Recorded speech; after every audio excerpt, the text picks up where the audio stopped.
Народниот правобранител отвори постапка за случајот со Меланија Цветковска од Куманово, откако таа преку Инстаграм побара помош за заштита од семејно насилство.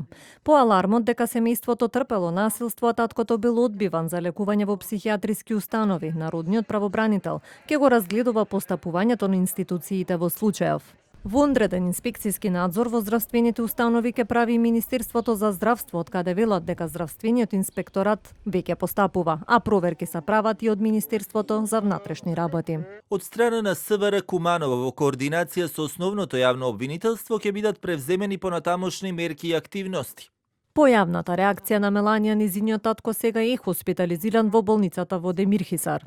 Фала на сите за поддршката, фала на сите институции што не слушнаа и ни помогнаа. Да имавме друг избор во дадениот момент, ништо од ова немаше да се случи.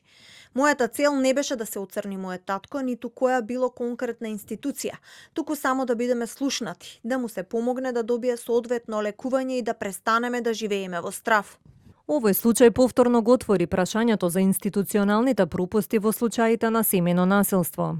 Токму и во последниот извештај на народниот правобранител за состојбата со човековите слободи и права се нотираат пропусти во институционалната реакција и некоординирано системско справување со семејства со ризично однесување.